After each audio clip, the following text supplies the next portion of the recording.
Hello there and welcome to Mark chapter 12. Mark chapter 12 is so rich with teaching. We could probably stay looking at it for a whole year.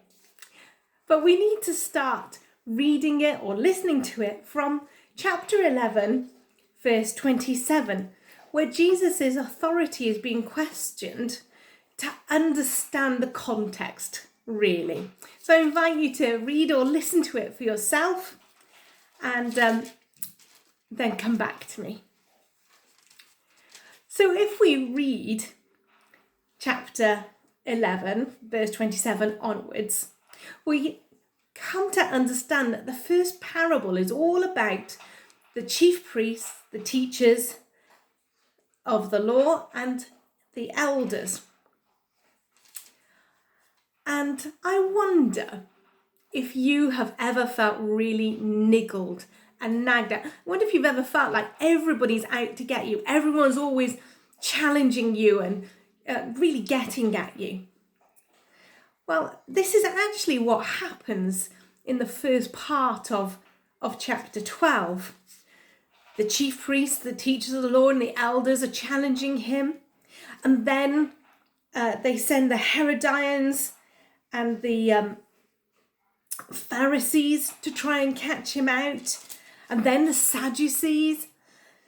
In fact, it's not until verse 27 of chapter 12 that Jesus catches a break. It's all about being challenged.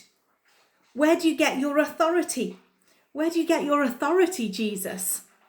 Who do you think you are? Oh, and whether they could pin something on him to kill him for. So, if you've ever felt like that, you know you're in good company with Jesus.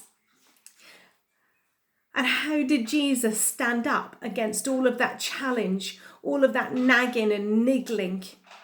He knew who he was. He knew where his authority came from, and he knew to whom he belonged.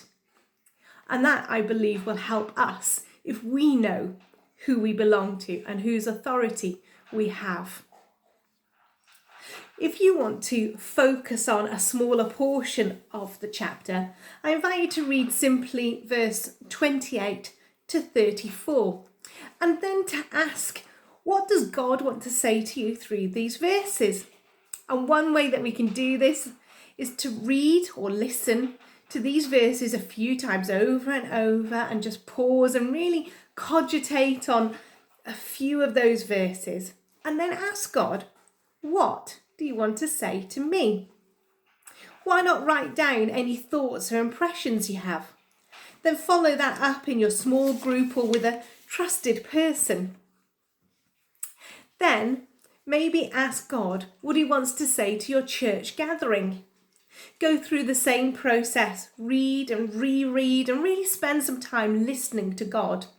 Again, write your thoughts down or any impressions, and then share it with your small group or a trusted person. I'm really keen to hear what you might say, and if you'd like to share that feedback with me, please do.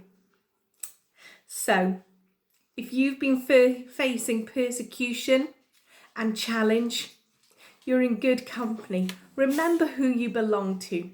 You are a son or a daughter of the King. You are a child of God and a minister of reconciliation and so much more. You are an heir with Christ. May God bless you and be with you. Cheerio.